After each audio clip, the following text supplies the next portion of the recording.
예. 자, 월요일 마지막 날이네요.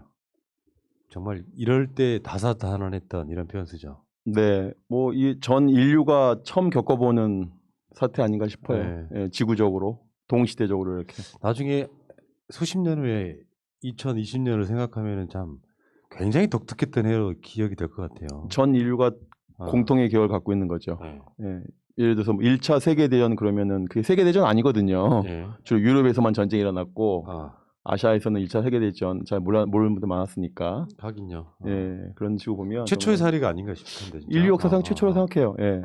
뭐 패스트가 뭐 유럽에서 막 확진 이렇게 막 번질 때도 이쪽으로 넘어오진 그 않았으니까. 제한적이었으니까요. 반대로 말하면 어떤 글로벌의 어떤 어두운 면이기도 하죠. 이렇게 생각해 보면. 위아더 월드입니다. 아, 그러니까요. 네. 혹시 우리 실장님은 결혼하셨어요? 네. 이제서야 물어보네. 네. 이 투머치 인포메이션은 잘 안 묻거든요. 보통 일상생활에서도. 물어보셔도 돼요. 그 예. 얘기 잠깐만 하고 가실까요? 네. 시간 좀 있는데. 네. 자녀분이 어떻게 연말인데. 되세요? 저희 이게 그 보통 아들만 둘이면 목메달이라고 하는데 목메달. 목매는. 예, 아들만 둘입니다. 고3, 중3인데요. 고3 아들이 지금 이제 입시 결과를 여러 대학을 넣어가지고 하나하나 기다리면서 피를 말리는 시간인데요. 근데 예. 좀 궁금한 게 네. 이 질문을 왜 드리냐면은 다른 사람도 아니고 민족문제연구소의 기획실장님이 자기 아버지야. 이 아이들한테는 어렸을 때부터 그 민족 문제, 뭐 친일 이런 것들에 대한 교육이 확실히 돼 있겠어요? 뭐 실제로 우리 아들이 지금 지원한 대학이 대부분 사학과예요. 예. 큰아들이. 그래서 제가 볼 때는 우리 아들이 웬만한 대학생보다는 역사적 사실, 특히 근현대사, 특히 독립운동 이런 데 더 많이 하는 것 같아요. 예. 아버지 자랑스러워하죠? 자랑스러워하는 남자들이라 예, 오면 뭐 도망가고 막 이제 이놈의 새끼들이 아버지 그 뭐 고생하신단 말도 못하고 이럴 땐 딸이 하나 있어야 돼요. 그러게 말입니다. 아버지한테 뭔가 이렇게 위로가 되는 건 확실히 네. 딸인 것 같아요. 둘째 아들이 좀 딸같이 해요. 예. 상대적인 게 있다니까. 예. 저도 둘째인데 우리 집도 딸이 없어가지고 제가 굉장히 살갑게 엄마 아빠를 대한 뭐 그런 과죠. 네, 차남을 좀 딸로 키우면 되죠. 이제.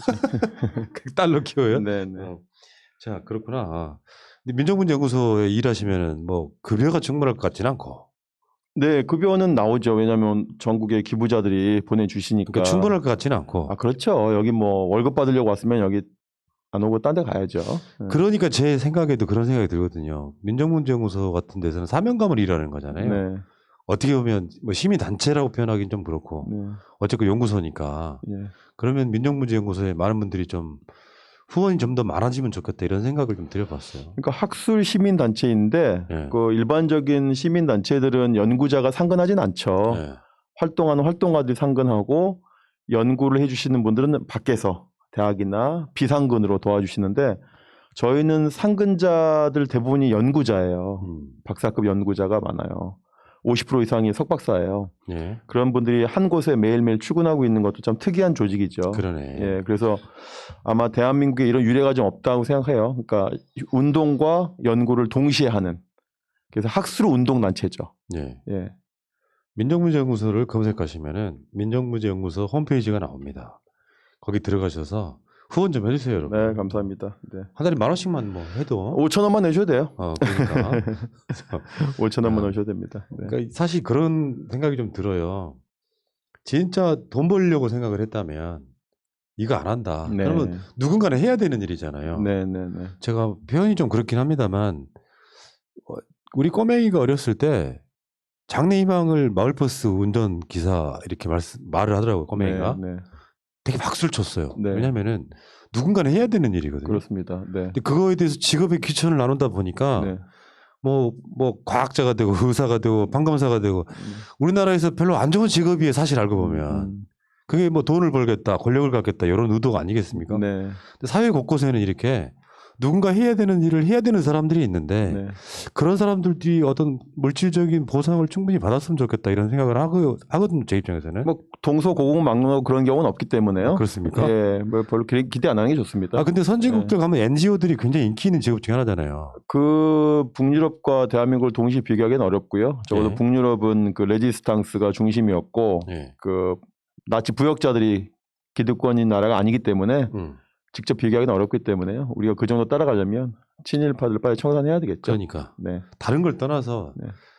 대한민국을 강제로 점거하고 탄압하고 죽이고 전쟁에 끌고 나가고 그랬던 사람들을 도왔던 사람들을 최소한 기억은 해야 된다. 네. 단죄할 수 있으면 얼마나 좋겠습니까만. 네. 그러면서 사과도 받아야 된다. 그게 안 되니까 지금 이렇게. 네, 맞습니다. 최근에 백선엽이 그런 경우였잖아요. 자기가 친일했던 것이 막 자랑스러웠던 사람 아닙니까? 평상시 때? 뭐 어쩔 수 없었다라고 하는 게 일반적인 거죠. 상황, 시대 상황에 모든 걸 맡기는. 그럼 시대 상황에 모든 걸 맡기면 인간은 뭐냐 이거죠. 인간의 의지, 인간의 정신, 자유의지는 어디 갔냐 이렇게 우리가 또 반론해야 되겠죠. 네. 알겠습니다. 여러분, 민족문제연구소 100회 방송을 하려면은 여러분들의 도움이 필요합니다. 민족문제연구소 후원 좀 부탁드리겠습니다. 자, 알겠습니다. 그리고 실장님 같은 아버지를 둔 자녀분들이 부럽습니다. 저를 입양하십시오. 그 위에 저기 푸나님 아드님이 이제 운전기사 버스? 마을버스? 아니, 딸이에요. 딸. 따님이 운전기사. 저랑 꿈이 똑같네요. 네. 제가 연구소 그만두면은 제가 어린이집 버스 운전기사가 제 꿈이에요. 야, 동네에서. 맞아요. 그런 것들이 자연스러우면 정말 좋은 나라 되는 거라고 생각합니다. 네. 예, 알겠습니다. 경쟁할 수도 있겠네요. 예. 자, 알겠습니다. 자, 시작할게요, 여러분. 미리 좋아요 누르고 시작하시는 거 알죠? 믿습니다. 역사를 잊은 민족에게 미래는 없다. 전국민 교육방송 민족문제연구소 9회 방송 시작하겠습니다. 자, 제 편은 방학진 민족문제연구소 기획실장님 나와 계십니다. 예, 안녕하십니까. 방학진입니다. 야, 그 마지막을 실장님과 같이 하게 돼서 네. 영광입니다. 저도 꿈에도 생각 못했네요. 네. 저는 사실 친일, 뭐 민족 문제, 뭐 반민특 이런 거는 너무나 공감하기 때문에 이 방송을 하는 사람이지만 민족문제연구소의 그 이미지, 우리가 꼭 해야 되는 그 이미지를 제가 이렇게 얹혀갈 수 있어서 굉장히 행복했던 한 해가 아니었나 이런 생각이 듭니다.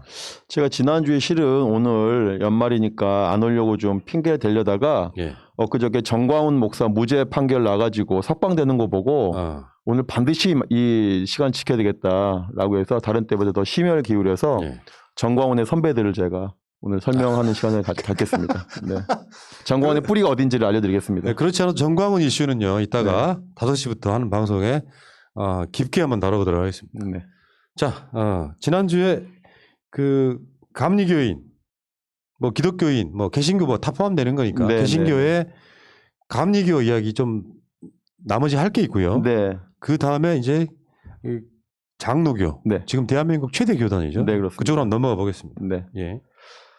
자, 갈홍기 변홍규 목사 두 사람부터 이야기할게요. 네네. 우리가 이제 일제 시대 때부터 지금까지 그 개신교, 신교죠. 개신교 교파 중에 가장 최대 교파는 역시 장로교인데요. 오늘은 주로 장로교를 이야기하겠지만 지난 시간에 감리교 이야기하면서 정춘수, 그다음에 박기도 얘기했는데 또 이제 감리교 중에서 빠질 수 없는 인물이 있기에 오늘 갈홍기, 변홍규 두 사람 이야기하고 그다음에 본격적으로 장로교 목사들을 이야기하겠는데요.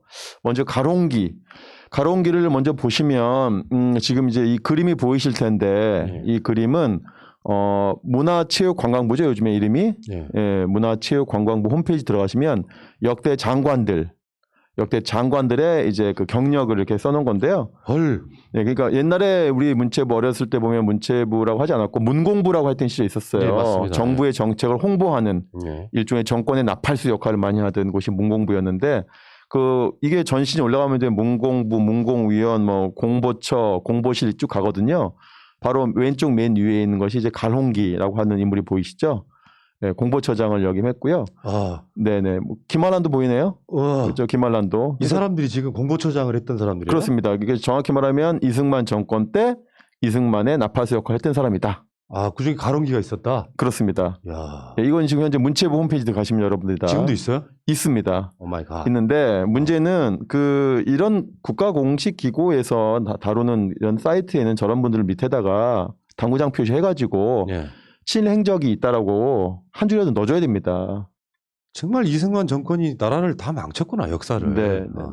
가롱길이 어떤 사람인지 좀 말씀드리면요. 일단 미국 유학파죠. 감리교 출신으로 미국 유학파고, 미국 유학파니까 이제 이승만은 기본적으로 기독교 플러스 미국 유학파면 중용했습니다. 그래서 바로 김한란도 중용이 되는 거예요.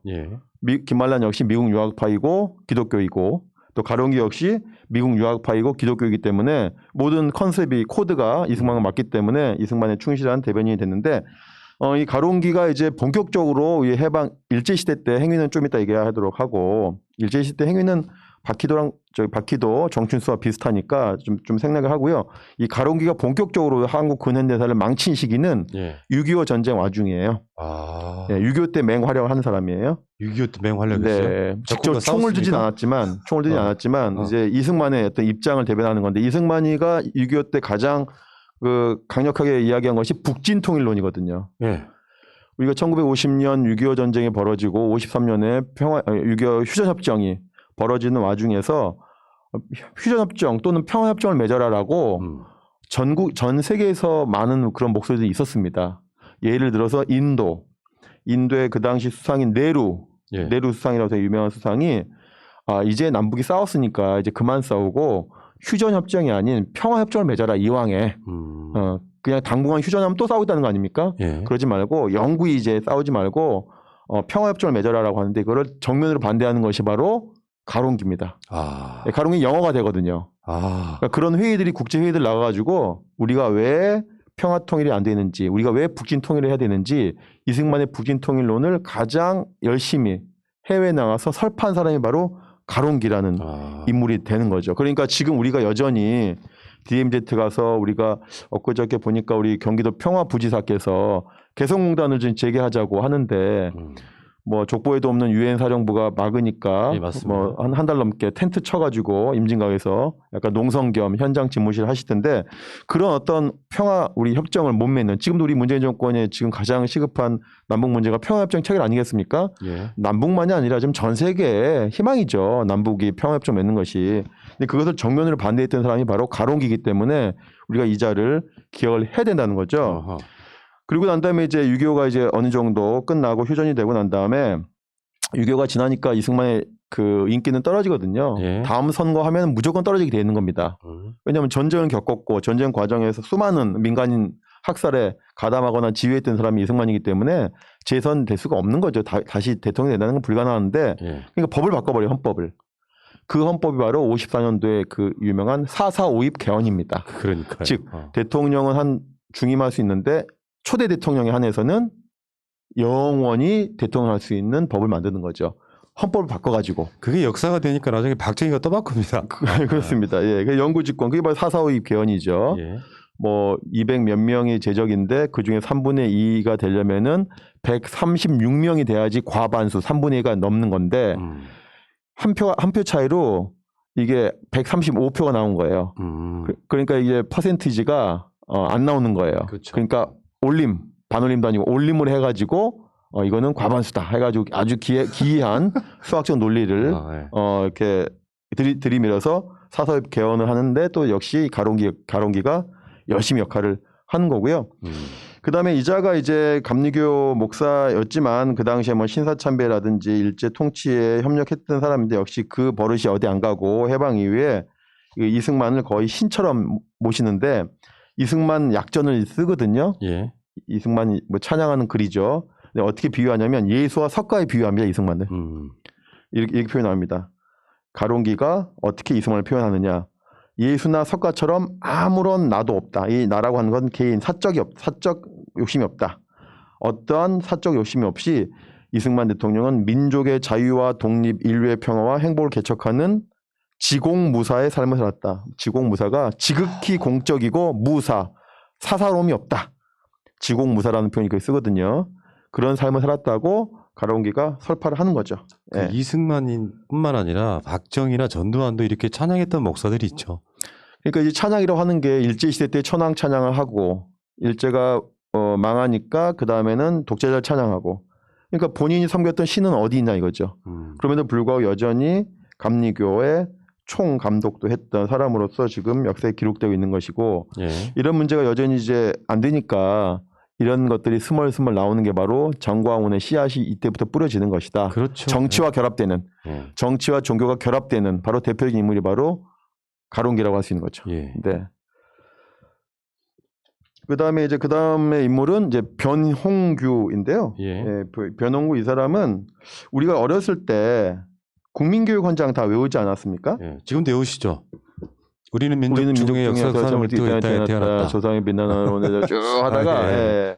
하여튼 뭐 다 해가지고 이제 그거 뭐 옛날에 막 몇 줄까지 몇 문장까지 외우는지 시험 봤어요. 예. 암송하는 자기 암송하기 힘들거든요. 예. 근데 그 전신이라고 할 수 있는 것 국민교육헌장이 1968년에 박정희가 직접 낭독을 합니다. 예. 하는데 이게 어디서 베껴왔냐? 일제강점기에 만들어진 황국신민서사. 그래서 베껴온 거거든요. 예, 지금 보시는 화면에 보시는 거예요. 한번 볼까요? 황국신민서사. 예, 맨 위에 이제 제목이 있는데 오른쪽부터 읽으시면 됩니다. 황국신민의 서사라고 해가지고 예. 이게 아동용 그 다음에 어른용이 있어요. 예. 아동용은 좀 짧고 오른쪽에 아동용 암송하는 건 좀 짧고 왼쪽에 성인용은 약간 살짝 긴데 이런 것들이 이제 그 일제강점기에 만들어지는 건데 예, 이것을 이제 박정희가 베껴서 만든 것이 국민교육헌장이라는 거죠. 그렇습니까? 네네네. 이것들이 지금 근데 이제 변홍규가 그러면 여기서 어떤 역할을 하느냐? 이 국민교육헌장을 그 일선 학교에다가 잘 구현했다고 훈장을 줘요, 박정희가. 훈장을 15명을 줍니다. 그 15명의 이름을 말씀드리면 고한경을 비롯해서 지난번에 우리가 배웠습니다. 고한경 서울여대 총장, 그다음에 김영훈, 영훈고등학교 김영훈, 그다음에 인덕대학 박인덕, 그다음에 상명대학 배상명, 뭐 송금선 덕성여대 뭐 이런 식의 쭉 나오는데요. 이 15명이 받아요. 왜냐하면 자기가 몸담고 있는 학교 학생들에게 또는 교인들에게 이런 국민교육헌장을 잘 교육했다고 15명이 포상을 받는데 그중에 한 명이 바로 변홍규가 되는 건데요. 이 사람 역시 이제 일제강점기에는 정춘수가 하도 적극적인 친일을 하니까 잠깐 신도들이 반발하기 때문에 정춘수가 잠깐 자리를 비운 사이에 변홍규가 감리교 대표가 되거든요. 예, 그러다가 다시 보니까 일제가 보기에 변형규 역시 친일을 하긴 하지만 정춘수만큼 못하는 거예요. 약해 강도가. 다시 컴백시킵니다 정춘수를. 그래서 짧게 합니다 짧게. 예. 근데 이 변홍규도 친일이 만만치 않아요. 이 그 감리교 총 책임자가 돼가지고 뭐라고 얘기하냐면 세 가지 얘기합니다. 삼헌. 삼헌이라고는 제가 지은 말이에요. 헌심 마음을 바쳐라. 헌물 물질을 바쳐라. 그다음에 헌신 마음을 바쳐라. 우리가 보통 우리 물심양면으로 도와주셔서 감사합니다 하지 않습니까? 물은 이제 물건을 주니까 감사한 거고 심 마음을 주니까 감사하고 물심이라고 하는데 여기다가는 하나를 더 넣어서 물, 심, 신 몸까지 바쳐라는 거예요. 그래가지고 이렇게 표현합니다. 그러니까 헌물은 뭐냐? 물건, 애국 헌금을 많이 내라. 그럼 헌신은 뭐냐? 징병제에 순응해라 이겁니다. 그래서 삼헌이라고 제가 얘기를 하죠. 헌심 마음을 바쳐라, 헌물 물질을 바쳐라, 헌신 몸을 바쳐라. 이런 식으로 얘기하면서 국방헌금, 애국헌금과 징병제를 강요한 감리교의 책임자인데 이 정도도 총독부가 보기엔 성이 안 차는 거예요. 그러니까 국왕이 명관이다, 정춘수 컴백 이렇게 되는 거죠. 야 진짜 충성 경쟁이었네요. 예, 충성 경쟁인데. 예, 그 황국시민서사 잠깐 보셨으니까 한번 제가 어떤 내용인지 짧게 보여드리면 아까 그림 다시 보여주시면요. 황국시민서사 그림이요. 나는 대일본 제국의 신민이다. 나의 마음을 합해서 천황폐하께 충의를 다한다. 나는 인고 단련하여 훌륭하고 강한 국민이 된다. 여기서 국민은 황국신민의 약자입니다. 그래서 국민이 되는 거고요. 그래서 그 이름이 해방 이후에 국민학교가 되는 겁니다. 그래서 저희가 1995년도에 광복 60주년인가요? 50주년 맞아가지고 국민학교 이름을 지금의 초등학교로 바꾸는 것이죠. 여기 국민교육헌장 느낌보다는 이 길 이름을 보면은 국기대회 맹세랑 좀 비슷한 느낌. 국기대회 맹세도 이걸 본다고 할 수 있죠. 그러니까. 네, 각종 맹세문, 그다음에 뭐 육군 복무신조 같은 거. 그러네요. 예, 암기를 많이 시킨단 말입니다. 그 당시에는 왜 암기를 많이 시키냐면 암기를 시켜야 자유로운 사고를 하지 못한대요, 사람이요. 그 무의식 속에 계속 발현되는 거예요. 네, 그렇습니다. 예, 자꾸 딴 생각, 창의적인 생각을 하지 못하게 하려면 가장 좋은 게 암기라고 하거든요. 그래서 암기를 시키는, 뭐 전 국민이 암기해야 되는 거죠. 그럼 이제부터 본격적으로 감리교, 일제강점기와 지금 현재까지도 가장 최대 교단이라고 하는 감리교 아니라 장로교. 예, 장로교의 친일을 좀 이야기를 할 텐데요. 이 연구 한국 연구 이 일제 시대 종교 식민지 시대의 친일 종교 연구는 김승태 박사님이라고 그분의 최고 권위자세요. 한국 기독교 역사 연구소 소장이시고 김승태 박사 스스로가 목사님이십니다. 예, 근데 그 목사님이시면서 역사 연구자시면서 또 일제강점기에 기독교인들의 특히 개신교인들의 그 어떤 친일 부역에 대해서 많은 저작들을 만들어내셨는데요. 그분이 이런 표현을 합니다. 일제강점기의 교회는 그 규모만큼 친일을 했다. 아, 네, 그 규모만큼. 그랬을 것 같아요. 그러니까 네. 잘 나가는 곳일수록 더 네. 친일을 많이 했을 것 같은 느낌. 네, 그러면은 장로교가 제일 큰 교단이니까 네. 장로교가 가장 많은 친일을 했다는 말씀인 거죠. 혹시 미리 여쭤보는데 네. 그 친일 행위들에 대해서 그 장로교나 이런 개신교 쪽에서 사과한 적이 있습니까? 그 개신교단은 개별 교회 목사들의 힘이 대단하기 때문에 그 교회 교단 차원에서 특정 목사님, 예를 들어 향림교회, 네. 조헌정 목사님 이런데 특정 개별 교회 목사님이 반성한 경우는 있어도 교단 차원에서 반성은 없습니다. 아직까지. 네. 이게 문제라니까. 네. 있긴 있었는데 그것도 미비하고 네. 한 번으로 그치기도 하고 네. 그다음에 있어도 구체적으로 무엇을 잘못했는지 명시하지 않는 두루뭉술한 사과, 유감의 표현 이렇게 되는 거죠. 그러면은 지금 뭐 대기 보면은 주위에 한 80%는 장로교인 그렇습니까? 것 같은데. 그렇습니다. 네. 근데 거기에 무의식적으로 다니시는 분들 입장에서 보면 어떻게 보면 친일했던 역사의 그 교회를 다니면서 민주주의를 외치는 분도 계실 거 아니에요. 네, 네, 네. 참 그거 참. 자, 그래서 그러면 1940년대 개신교 특히 장로교가 어떤 식으로 친일을 했는지 양쪽으로 저희가 좀 말씀드리면 이렇게 되어 있습니다. 김승태 박사님의 연구에 의하면 1937년, 38년, 39년 딱 3년치만 조사해 보신 거예요. 예, 왜냐하면 37년이 중일전쟁이 벌어지기 때문에 일제강점기의 가장 중요한 시기 중 하나가 중일전쟁이 일어난 37년이거든요. 예? 이때부터 이제 본격적으로 친일파들이 양성되는 시기인데 딱 3년치만 이분이 이제 조사한 자료에 의하면 전승 축하회, 그러니까 전승 일본군의 전승을 축하하는 축하회를 장로교가 몇 번 했느냐? 604회를 했고요. 무운장구 기도회, 일본군의 승리를 기원하는 기도회는요 8,900회를 합니다. 예. 예. 국방헌금은 15,000원. 그다음에 그 기타 뭐 이렇게 뭡니까 강연은 1,300회. 위문 직접 위문 방문하는 거는 180회. 그다음에 위문대라고 해서 우리 옛날에 위문대 만들어 보셨지 않았습니까? 예. 수건을 바느질 해가지고 이렇게 헌금 만들어가지고 거기다가 우리도 못 쓰는 치약하고 비누 넣어가지고 막 이렇게 보내는 위문대. 그 위문대 한 1,500개. 이거를 이제 만들어서 바치는 거예요. 예.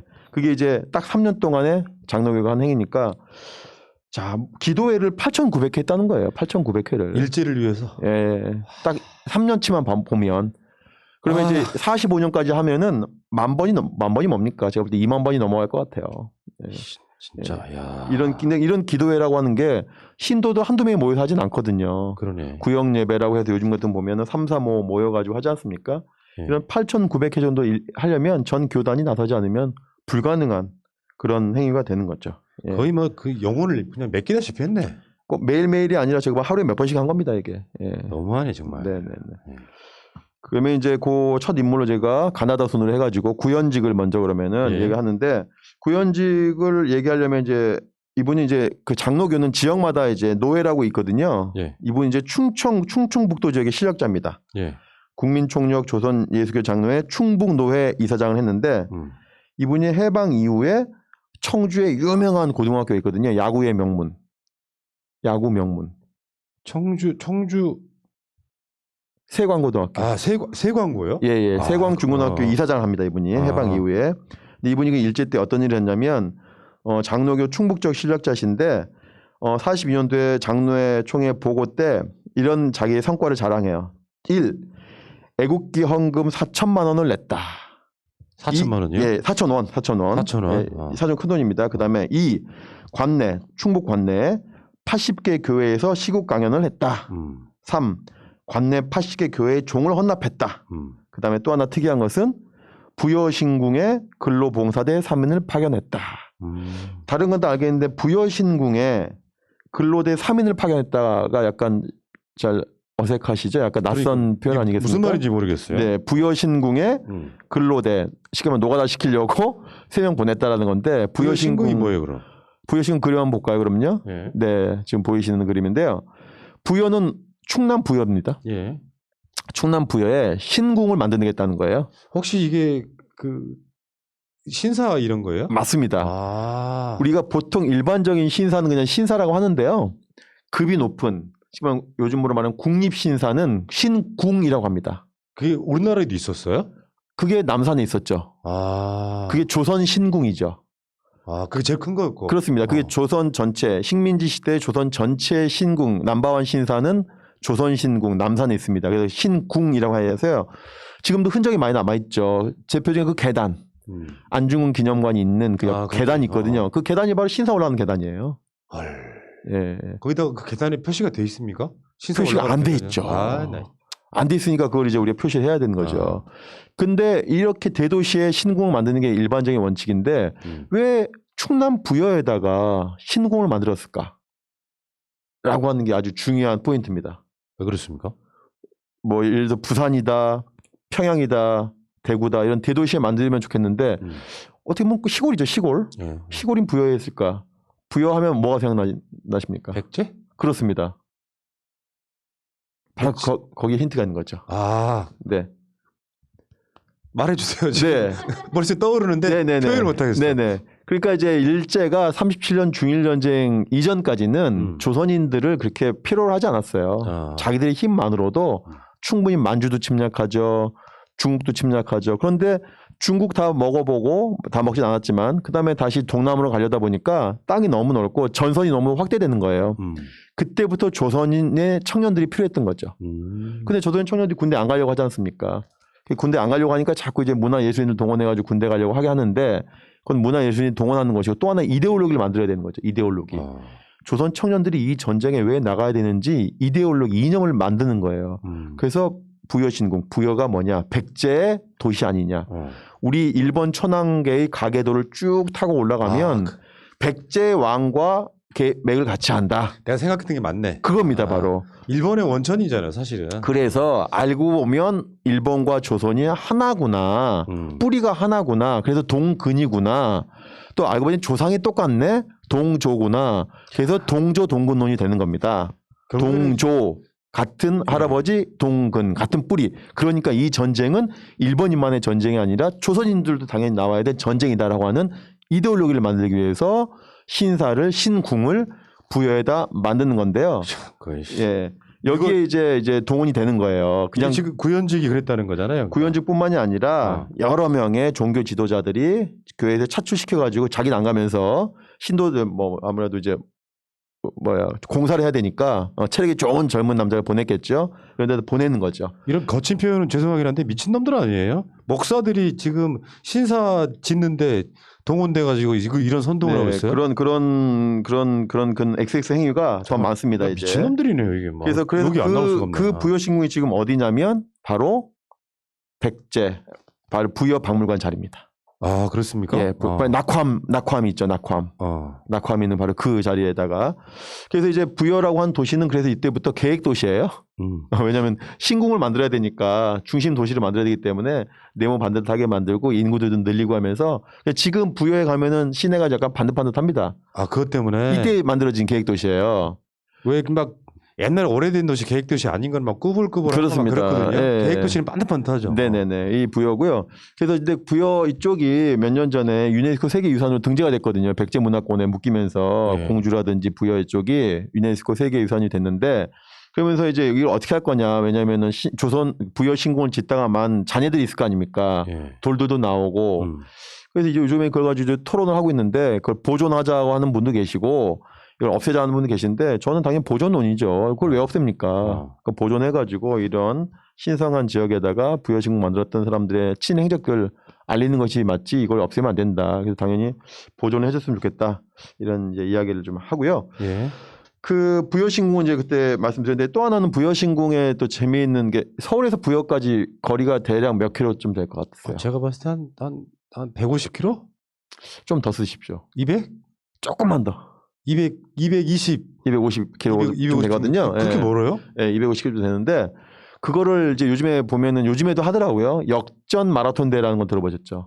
역전 마라톤 대회 하는데 고등학생들이 마라토너들이 수십 명이 이제 특정 구간을 나눠가지고 쭉 뛰는 거예요. 종일 뛰는 겁니다. 종일. 한 사람 뛰는 건 아니지만 한 열댓 명이 뛰는데 그래서 서울서부터 부여까지 역전 마라톤 대회도 합니다. 청소년들 대상으로. 네. 무슨 의미인지가 정확히 알겠다. 정확히 나오죠. 예. 그 그러니까 거리가 250km인데 그래서 이제 전국에서 이제 팀을 짜요. 그래서 이제 북쪽 이제 함경도, 평안도 연합팀이 우승해요. 그쪽이 달리기 잘하나 봐요. 기록이 나오는데요. 그래서 서울 부여 역전 마라톤 대회 함경도 팀이 함경도 북선이라고 하는데 그쪽을 북쪽 조선이라고 해서 북선 이제 팀이 우승했는데 기록도 나와요. 15시간 7분 10초예요. 야. 제가 이렇게 나누기 해보니까 평균 시속 16km씩 뛴 거예요. 빨리 뛴 거예요, 되게 빨리. 일제는 서울하고 부여를 제1, 2도시로 만들고 싶었겠네요. 그렇죠. 그러니까 서울과 부여를 당일치기로 뛰게 한 거죠. 야. 당일치기로. 혼자 못 뛰니까 여러 명을 뛰게 하는 역전 마라톤 대. 그래서 지금도 역전 마라톤 대 있잖아요. 지금도 있지 않습니까? 지금도. 그래서 이 역전 마라톤 대가 더 연구해봐야 되겠지만 일제 시대 때를 기원하는 것이 아니냐, 일제 때부터 그 기원이 있는 것이 아니냐라는 생각이 듭니다. 예. 어쨌든지 역전 마라톤 대는 그럴 거다 하는 거고요. 그 다음 인물은 이제 우리가 김길창. 예, 김길창을 봐야 되는데요. 김길창 한번 그림 한번 보시면, 네. 이제 경성대학교, 부산에 있는 경성대학교를 말하는 거거든요. 예, 부산 경성대학교. 야구 명문이죠. 예, 야구 명문 부산 경성대학교. 근데 홈페이지가 이렇게 돼 있습니다. 뭐라고 돼 있냐면은 이제 김길창이 가장 맨 위에 있고요. 설립자.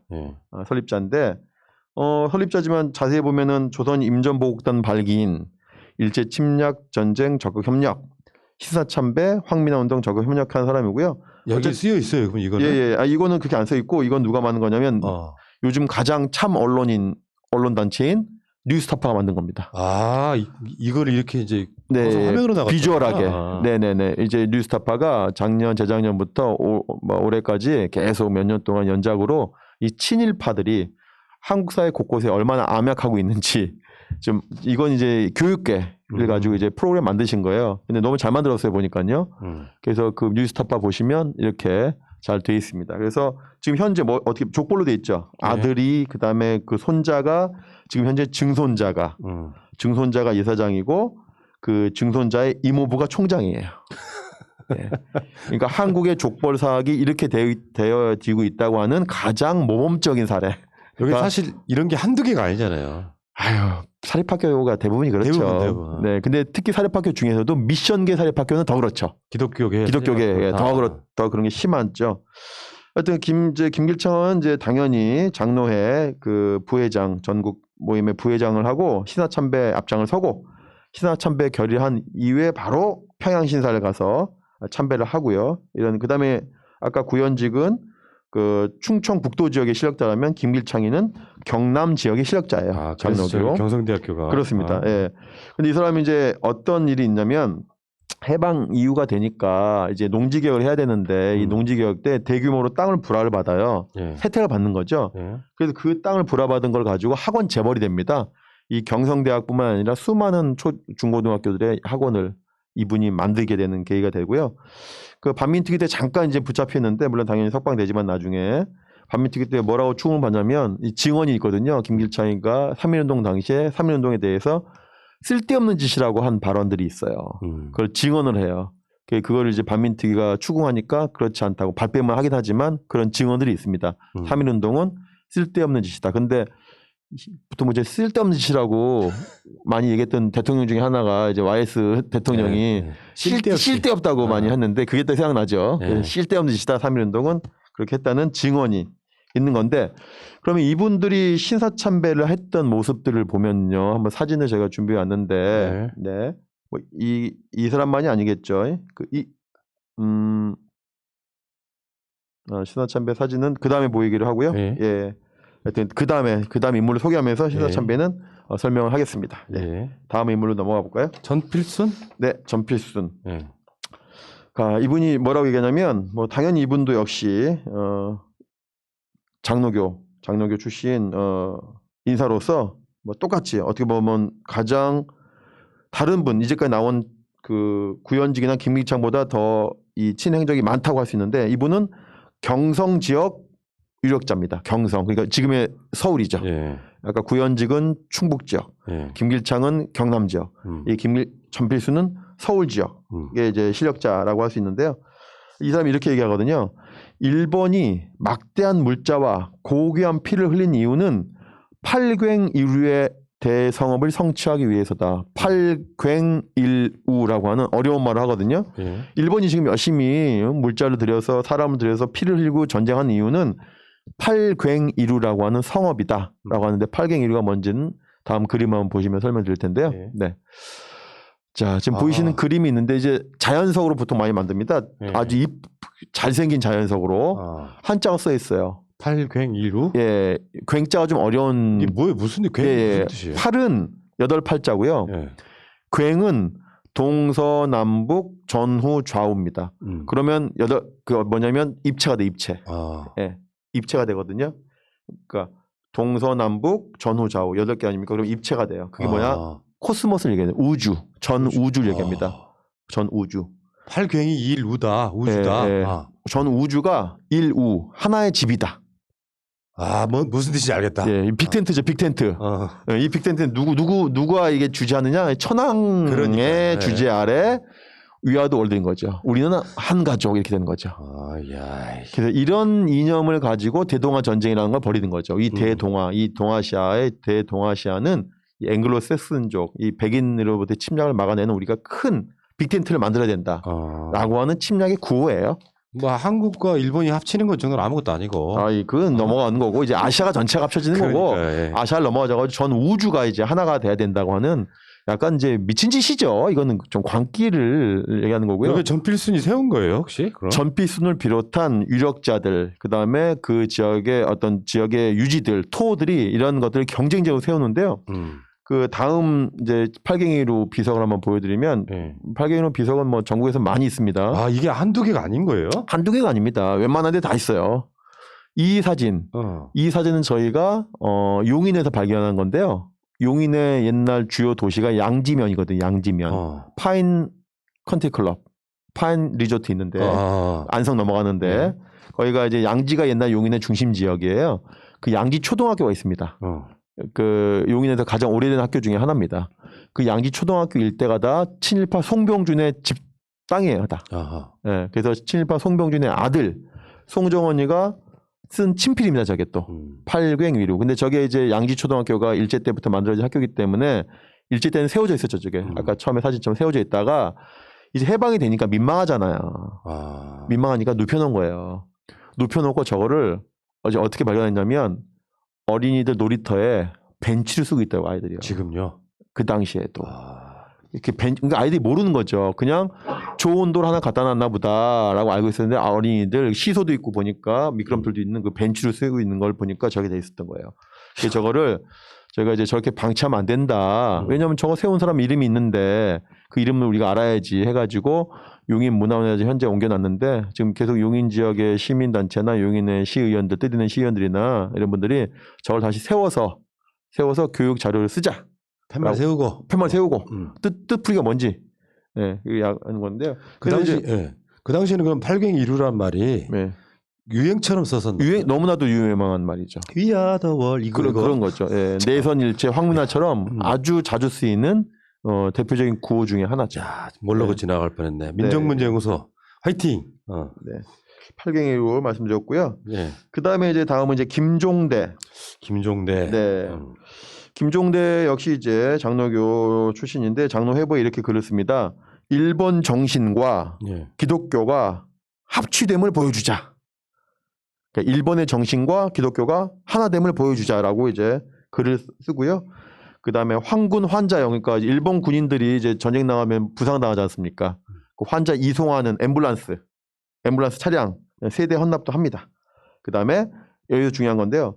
장로교 대표가 돼가지고 국내에 있는 신사 참배, 아까 김기창의 경우에는 평양 신사를 방문했는데 김종대는 한술 더 떠서 일본에 있는 신사를 방문하는데요. 일본에는 우리가 대표적인 신사가 3개가 있는데 아시는 것처럼 야스쿠니 신사가 있고요. 그다음에 메이지 신궁, 메이지는 신궁입니다. 명치슌의 그 메이지 천황의 신궁. 그다음에 이세 신궁. 우리를 보면 단군이라고 할 수 있는데 일본은 그거를 뭐냐면 천조 대신, 일본 말로는 아마테라스 오오카미라고 하는 그 일본의 일본을 만든 여신이죠. 일본 여신. 그걸 모신 신궁이 이세 신궁이에요. 그다음에 메이지를 모신 신궁이 메이지 신궁. 그다음에 우리가 알고 있는 야스쿠니 신사. 이 3개를 다 답사하고 돌아와요. 김종대가. 그 사진을 보면은 다음 사진인데 요거 이제 그 현지 일본관 사진은 아니고요. 그 장로교 목사분들이 국내에서 신사를 단체 참배하는 그 사진이 되겠습니다. 이런 사진들이 되게 많아요. 여기서 많은 국민들이 정말 화가 나실 것 같아요. 왜냐하면 우리 보통 목사들이라고 하는 것이 엊그제도 보도를 보니까 교회에 나와가지고 열심히 기도하면 코로나 안 걸린대. 그러니까 약간 맹목적인 부분이 분명히 있잖아요. 그래서 이 사람들을 목사라고 부르면 안 되는 이유가 무상 숭배는 뭐 말할 것도 없는 짓거리 하는 거고. 그렇습니다. 그 믿는 사람들을 통해 신사참배까지 본인만 하는 게 아니잖아요. 이제는 신도들까지 하게 만드는 거예요. 그렇습니다. 이런 놈들을 목사라고 부르면 안 되죠. 지금 목사라고 부르고 있어요. 역사에서. 교단에서도 역시. 이건 교회를 살린 목사로 일제강점기에서 저렇게 했기 때문에 교회를 살렸다라고 하고 있죠. 이게 우리나라 사실 개신교 역사예요, 여러분. 근데 반성한 놈이 한 놈이 없다잖아요, 지금. 근데 이제 신사참배보다 더 이제 약간 엽기적인 행태가 있습니다. 다음 사진 보시면 이 사진입니다. 뭐 지난 방송에 나왔던 이야기 아니에요, 이거? 이게 바로 미소기. 제가 지난 방송에 미소기라고 말씀을 드렸는데 사진은 미처 못 보여드렸는데 바로 이거거든요. 쉽게 말하면은 일본인들은 어디 가나 온천이 많아서 그런지 몰라도 1월 1일 날 이제 내일이 1월 1일 되네요. 그럼 많은 일본인들이 얼음을 깨고 저러는 걸 합니다. 얼음을 깨고 이제 목욕 제기한다는 거죠. 그걸 미소기라고 하는데 근데 이제 미소기를 어디서 하느냐 저 사진은 단체들이 신도들과 목사들이 단체로 지금 미소기 하는 사진인데요. 어디서 하느냐 신사 근처에 있는 물에서 하는 거예요. 저거를 먼저 하고 이제 신사참배 가는 거예요. 목욕을 하고 이제 일본 이제 팬티 뭐 우리 훈도시라고 하는데 훈도시 하나 걸치고 하는데 지금도 일본에서는 저런 풍습을 하고 있어요. 지금도 뭐 어떤 축제가 마치리라고 하는데 일본 축제는 마치리 같은 데라든지 할 때 다 저런 차림을 하고 있고 마치리에 참가하기 전에 참가하는 모든 남자들이 저런 식으로 목욕 재개 미소기를 하고 난 다음에 참가합니다. 역시 이제 신사 참배할 때도 저렇게 하고 아까 말씀드렸듯이 신사 참배 전에 반드시 저렇게 미소기 몸을 다 정갈하게 닦은 다음에 이제 신사 참배를 하는 거죠.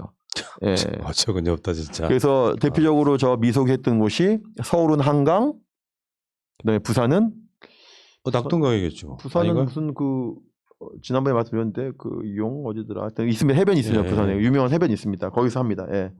근데 저 미소기라고 하는 의식이 한동안 오랫동안 대한민국 육사에서도 있었어요. 대한민국 육군사관학교에서 어떤 의식으로 되어 있냐면 태능탕 의식이라고 해서 태능탕. 육사가 태능이 있지 않습니까? 탕은 우리 보통 목욕탕 때 그 탕, 연못이 있는데요. 이게 또 이거 처음에 또 개발한 사람이 전두환이에요. 전두환이가 육사 11기거든요. 11기. 본인은 자랑하죠. 왜냐하면 육사 11기부터 정기 육사가 되거든요. 4년제 육사가 되거든요. 그 전까지는 육사가 속성 과정이었는데 전두환 때부터 육사 11기가 정규 4년제가 됐다 해서 11기들 스스로가 자부심이 많아요. 어쨌든지 간에 전두환 노태우 다 11기인데 이제 11기 때부터 생긴 거예요. 저 태능탕 의식이 뭐냐면은 그 태능 그 육사 연병장 그 부근에 약간 연못이 있었는가 봐요. 그 연못에서 뭐 훈련하다 보면 땀 닦고 그러니까 거기서 좀 많이 닦고 했나 보죠. 그게 있었어요. 항상 있었는데 그거를 1984년이 되니까 전두환이가 대통령이 되지 않습니까? 그러니까 1984년도 당시에 최문규라고 하는 그 당시 50 세력이죠. 신군부 세력이고 그 전두환보다 2년 후배인데 그 당시 육사 교장이에요. 그러니까 전두환한테 뭐 아부를 좀 해야 될 거 아닙니까? 그러니까 전두환이가 육사 생도 시절 했던 그 의식, 그 연못에서 이렇게 몸 닦고 하는 거를 한번 전통으로 만들어 보자. 라고 해서 태능탕 의식을 만들어요. 그래서 그 연못에서 오랫동안 육사 생도들이 입학식하기 하루 전날 춥지 않습니까? 2월 말이니까 하루 전날 태능에 있는 그 연못에 우물에서 몸을 씻는 행위를 합니다. 야, 그 전두환은 박정희 키즈 닮네요. 그러니까 그렇죠. 박정희가 청와대 내에 있을 때 일본 군복 입고 말 타면서 요시 했다는 그런 이야기가 있잖아요. 그게 전두환이가 키웠던 가장 대표적인 박정희가 키웠던 대표적인 인물이 전두환이잖아요. 그렇습니다.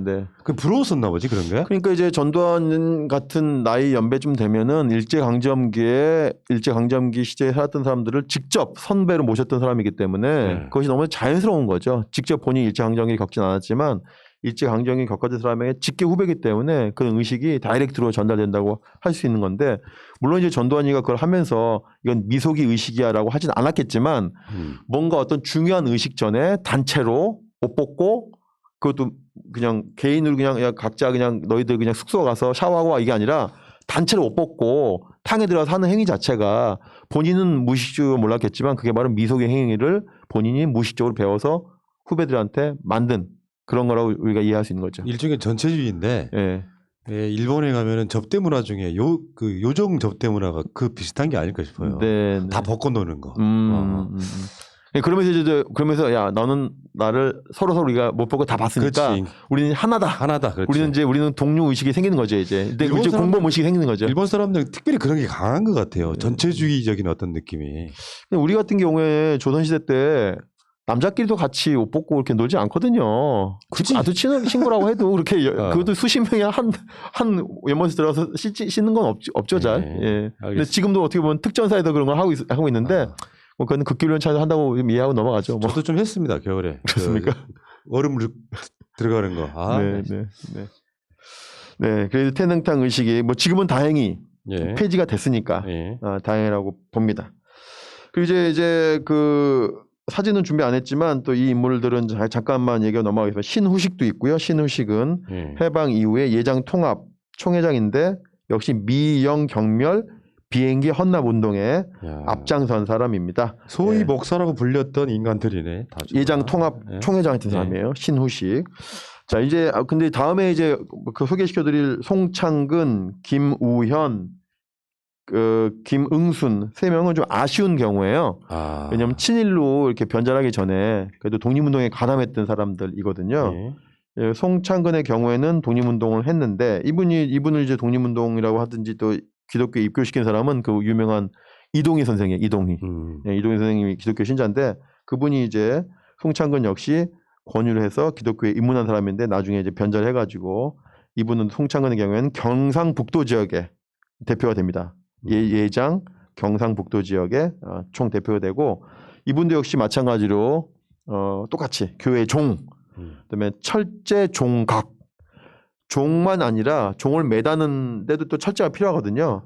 그 철제 종각, 기타 철물도 다 헌납해라고 지시합니다.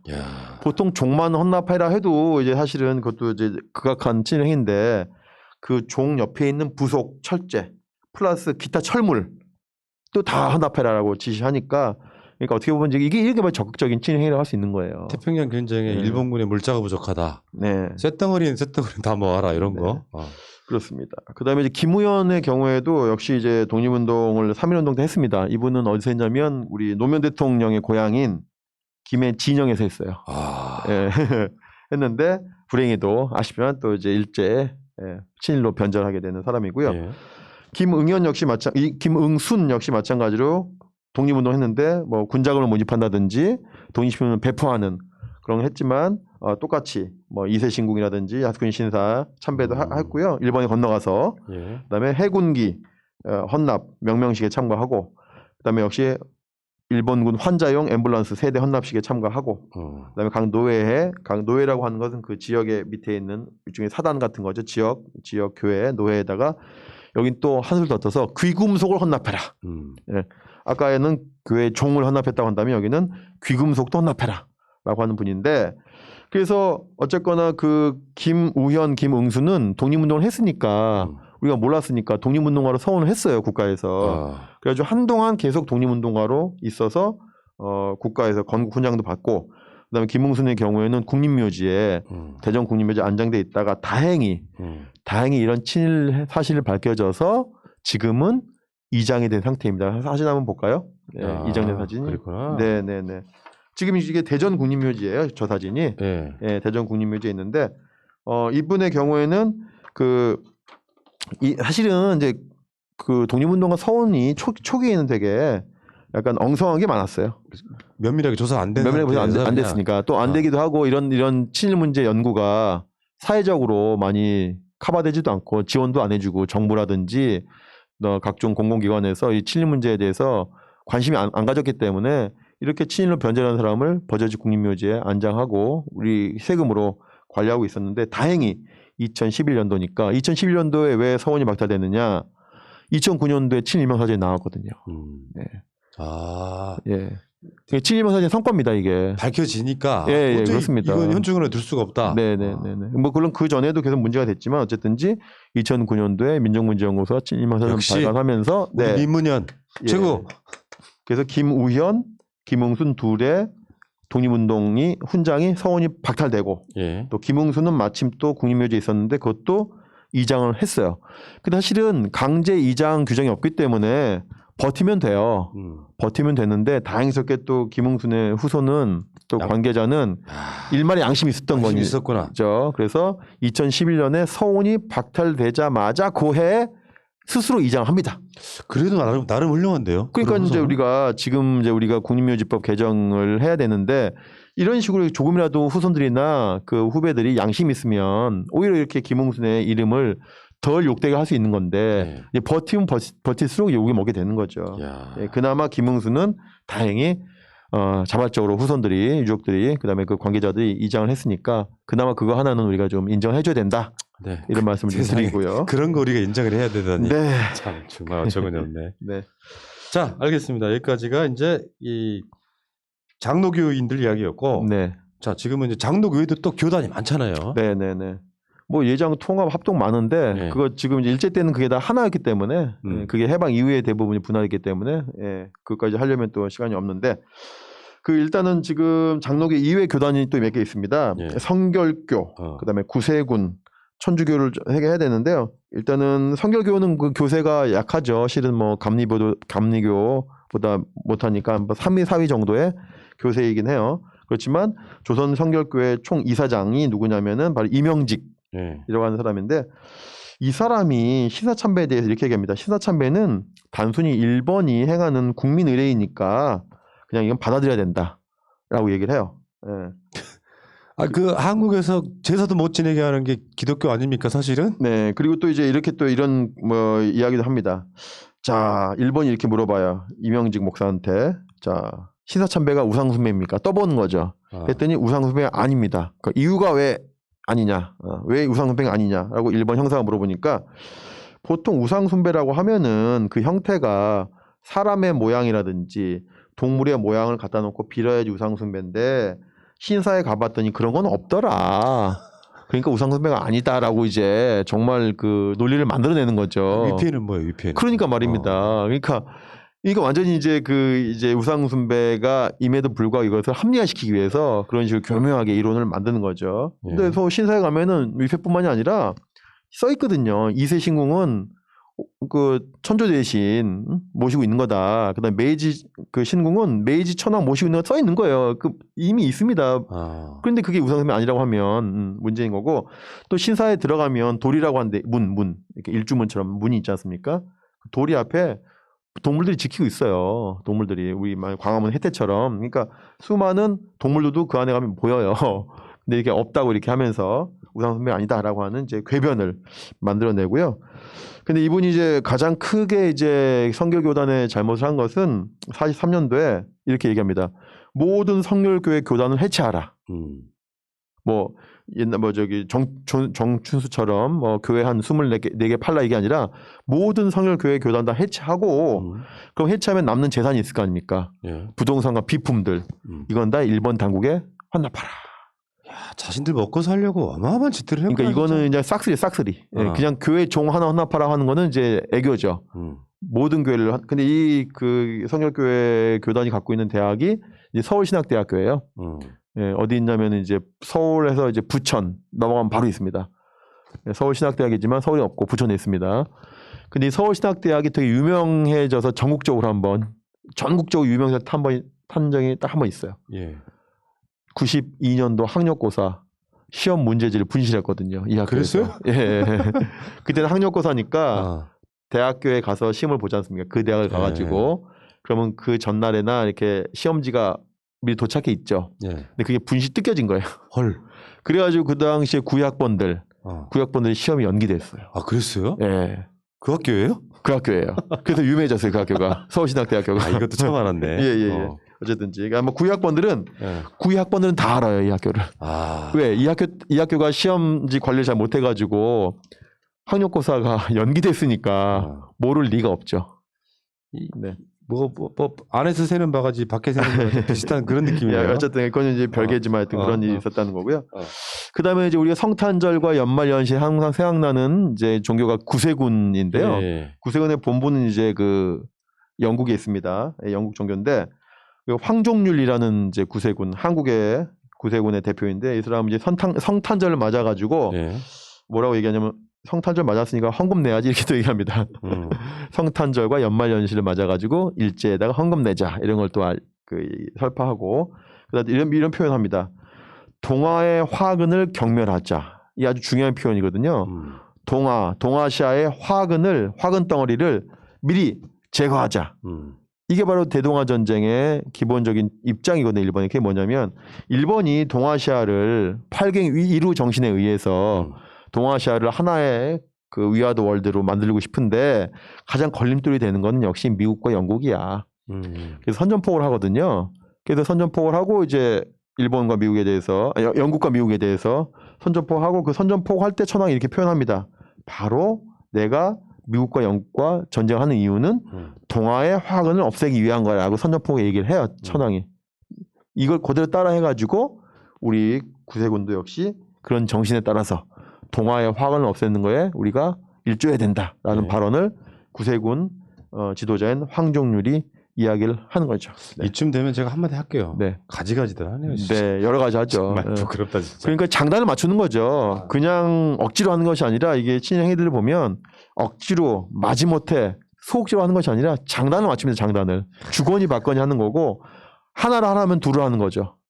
둘을 하라면 세 개를 하는 거고 오늘 하라고 하면은 내일 하라고 하면 오늘 하는 겁니다. 오늘 미리. 이거 바로 적극적 친일이라고 하는 거죠 우리가. 예. 그러니까 민주화 운동한 사람이 있고 적극적으로 독재 부역한 사람이 있고 일제 부역한 사람이 있고 독립 운동한 사람이 있고 아 정말 네. 이럴 때는 막 피 거꾸로 솟는데 이런 느낌 들어요.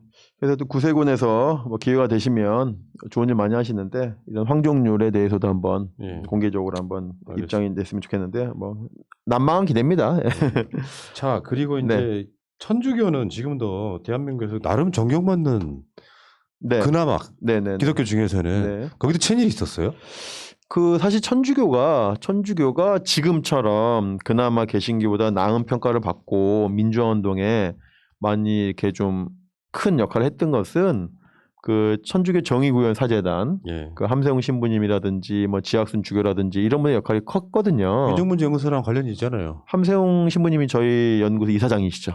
그러니까 그런 건데 실은 이제 그 이전에 이 천주교 정의구현 사재단이 생기기 전에는 천주교가 그닥 한국 사회 진보에 이렇게 영향을 미쳤다고 할 수는 없어요. 그 대표적인 분이 노기남인데요. 노기남은 이제 조선인 천주교에서는 노기남을 모르는 분이 없죠. 뭐 없는데 노기남 대주교가 됐는데 실제 노기남 대주교가 친일 행적을 저희가 구체적으로 말하기보다는 이제 저희가 친일명 사전 2009년도에 발표할 때 그 4,389명 중에 천주교인들이 7명 있었거든요. 그 중에는 저기 보신 대로 노기남 대주교와 어떤 신부들 그 다음에 장면 민간인 중에서는 장면 뭐 이런 사람도 있었는데 이 명단을 발표하니까 그때 우리가 존경에 맞이하는 김수환 추기경부터 서울대교구에서 공개적으로 반박 성명을 냈어요. 그렇지 않다고? 네, 그게 좀 아쉬워요.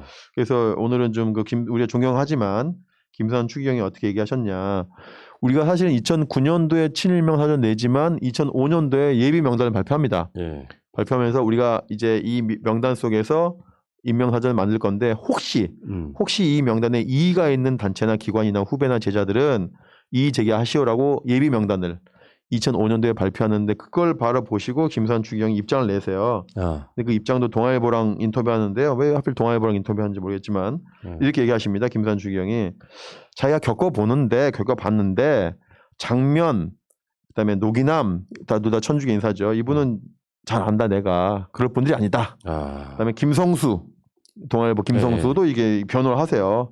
그게 어떻게 또 이제 주장하시냐면 노기남 대주교는 천주교 성직자 대표로 어쩔 수 없이 천주교를 살리기 위해서 천주교 성직자 대표로 친일한 것이고 장면은 천주교 신자 대표로 친일한 것이다라고 하는 그런 이제 이야기를 하시면서 그렇게 친일이라고 하면은 김수환 나도 친일인데 왜 나도 친일이냐? 나도 학병에 갔다. 학병에 끌려가서 일본군 복장을 입었고 나도 창씨개명했고 나도 신사 참배했다라고 얘기하면서 친일명사전의 기준은 뭔가 안 맞다라고 얘기하시는데 이게 다 이제 딱 일반인들이 갖는 무지함이에요. 무지함. 친일 문제 몰라서 하시는 딱 세 가지인 거거든요. 지금 그런 분들 친일파라고 하는 게 아니잖아요. 자, 어떻게 얘기하시냐면 창의시험을 했으니까 친일파다라는 이야기, 그다음에 학병으로 갔으니까 친일파라는 이야기, 신사 참배했으니까 친일파라는 이야기. 그거 아니거든요. 그러니까 지도자급이거나 고위직이거나 자, 그런 의미 갖고 있잖아요. 하나하나 보면 김선 추경이 학병으로 갔습니다. 예. 그 친일파 아니죠. 왜냐하면 장주나 그다음에 그 김준엽도 학병으로 갔거든요. 예.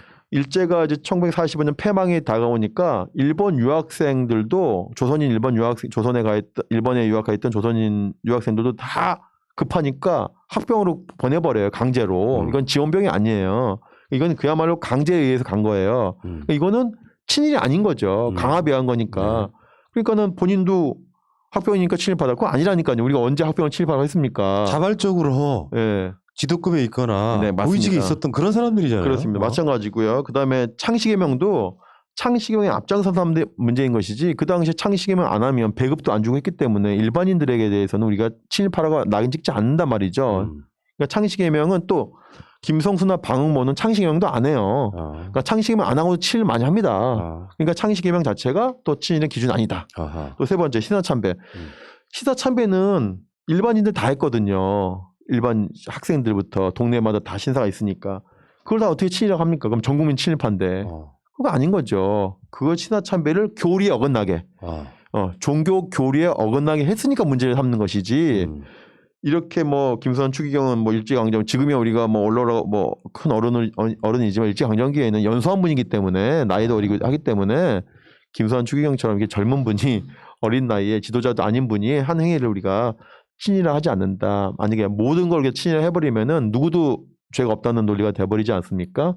제가 자주 비유하는 것처럼 5.18 당시에 모든 공수부대원들이 다 그럼 책임져야 되느냐? 그거 아니거든요. 그들에게 작전 명령을 내리고 특히 발포 명령을 내린 사람들이 문제인 것이지 거기에 있는 모든 이등병한테 다 죄를 준다고 하면 결국은 죄가 없다는 거죠. 그런 논리의 반복이기 때문에 돌아가신 분이긴 하지만 그거는 이제 모르고 하신 말씀이다. 라고 저희가 말씀을 드릴 수밖에 없죠. 이런 게 좀 나오니까 굉장히 좀 뼈 아팠었나 보네요. 근데 이제 이런 거 있는 것 같아요. 인간적으로 보면은 그 노기남 주교 같은 분 서울대교구니까요. 서울대교구에서 직계 아닙니까? 지금 서울대교구 그쵸. 한국의 천주교를 대표하는 건데 거기서 이제 추기경도 나오고 대주교 그다음에 추기경도 나오는 건데 그 직계 선배기 때문에 그 직계 선배가 자기를 대할 때는 일제강점기가 아니지 않습니까? 해방 이후의 모습을 보기 때문에 해방 이후에는 얼마나 좋은 모습입니까? 그러니까 자기를 대하는 태도와 그 인물이 역사를 대하는 태도를 섞으면 안 되는 거예요. 그게 공사가 섞이는 거거든요. 그럼요. 전두환이가 손자한테 나쁜 짓 하겠습니까? 전두환은 아마 손자한테 되게 좋은 할아버지일 거예요. 정말 인품 있는 분이셨겠죠. 예. 그런 거지. 그 다음에 전두환이가 자기 충성하는 후배들한테 나쁜 선배겠습니까? 좋은 선배일 거라고요. 그런 모습 말고 우리가 역사적 평가는 달리 봐야 되는 거죠. 그럴 때는 인정할 건 인정하고 그 부분에 대해서 사과하고 뭐 그러면 되는 거 아니에요? 그렇습니다. 그래서 그게 좀 아쉽다는 거죠. 여전히 아쉬운 거고요. 그리고 이제 그런데 그러면 만약에 그러면 그렇게 주장을 하시니까 그 천주교에서 그 당시에 그러면 아까 장로교가 37년부터 38년까지 몇 회 정도의 기도했는지를 제가 그 통계를 말씀드렸는데 그러면 천주교가 서울대교구와 지금으로 보면 서울대교구죠. 그 당시엔 천주교 경성교구가 1937년부터 3년간 한 행위를 제가 한번 해볼까요? 이거는 장로교랑 비교도 안 됩니다. 더 세요? 예. 시국 관련 기원 미사가 29,000회예요. 단위가 다르요 단위가. 만 단위예요, 만 단위. 예. 시국 관련 기념 미사 29,000회, 시국 관련 기도회 55,000회, 국방 헌금 3,600원, 위문금 900원, 병기 헌납 보조금 400원, 위문대 아까 장로교가 100 몇 개 냈어요. 위문대 이게 물품 보내는 거 100 몇 개인데 장로교가 천주교 961개예요. 와. 좌담회 11,500회, 가족 위문 출전 장병 가족 위문 151회, 부상 장병 위문 37회, 기타 행사 160회. 이거는 장로교랑은 비교도 안 됩니다. 이걸 인정 안 하셨다고요? 네. 이렇게 하면 안 되는 거죠. 이거 적극적 부역이잖아요. 네. 이런 정도 되면. 양도 많아요. 네. 아시지만 이제 장로교는 교단들이 분파가 많으니까 이렇게 돼 있지만 천주교는 하나 아닙니까? 하나. 그러니까 조직이 하나인 거거든요. 그러니까 더 이렇게 많은 분량의 많은 양의 친행적인 데이터가 나올 수밖에 없는데 이런 거를 얘기하지 않고 그냥 무슨 창씨개명을 했느냐 안 했느냐 학병 갔느냐 안 했느냐 이런 식의 수준 낮은 얘기하시면 안 된다는 거죠. 역사를 잊은 민족에게 미래는 없어요. 이거 그러니까 말하고 싶지 않아도 말을 하고 사과함으로써 또는 어떤 역사적 단죄를 받음으로써 역사가 마무리가 되는 거지. 우리는 그런 적 없다 이렇게 하시면은. 그래서 이런 이야기가 천주교 교회 내에서 많이 나와야 되는데 그 천주교 신부님들에게는 이런 목소리가 안 나오고 오히려 신자들에게 이런 목소리가 나와요. 그래서 마지막 제가 준비해온 사진이 있는데 보시면 제가 존경에 맞이하는 그 문화예술인이기도 하고 그 한 분이 김유철 선생이라고 김유철 이분이 독실한 가톨릭 신자세요. 이분이 이제 친일명 사전에 나온 7명의 친일파에 대한 글을 다 읽고 그 다음에 이런 천주교의 이런 반응들을 보고 본인이 견디지 못해가지고 쓴 글입니다. 책입니다. 제목이 깨물지 못하는 혀예요. 깨물지 못하는 혀. 그때 노기남 주교가 또는 장면이 그 당시에 우리의 신부님들이 그 혀를 깨물었어야지. 그러면 깨물지 못했으면 지금이라도 깨물지 못했다고 얘기했어야지. 그런 경우가 전혀 없이 그런 반성, 사과, 고백, 고해가 없이 우리가 보통 고해 성사라는 얘기 많이 하지 않습니까? 고해하면 되거든요. 반성하면 되거든요. 인간이기 때문에. 아니 노기남 주교가 뭐 신입니까? 인간이지. 그러니까 잘못할 수 있는 거예요. 그 당시에 왜 못 깨물었냐 이거지. 그렇지만 그 당시에 내가 미처 내 혀를 깨물지 못했어. 미안하다라고 얘기했어야 된다는 거죠. 이 이야기는. 근데 이 책을 왜 신부가 아니라 인도 신자가 내냐고요. 가톨릭 신자가. 그런 안타까움이 있죠. 한국 천주교회의 원죄 그리고 교회 언론 이렇게 부제가 달려 있네요. 자, 야 오늘 방송도 충격적이었어요. 그러니까 그냥 모르고 넘어갈 수도 있고 어떤 사람들은 역사를 다시 이렇게 끄집어내면 불편할 수도 있는데 역사는 반복되기 때문에 만약에 또 비슷한 상황이 생기면 또 부역을 하고 반민족 행위를 하고 또 아무렇지도 않다는 듯이 또 개방이 되면은 또 부를 누리고 이렇게 살아가는 것은 안 된다. 예를 들어서 진짜 프랑스의 그 나치 청산한 이런 부분들이 있잖아요. 지금도 부럽지 않습니까? 그렇습니다.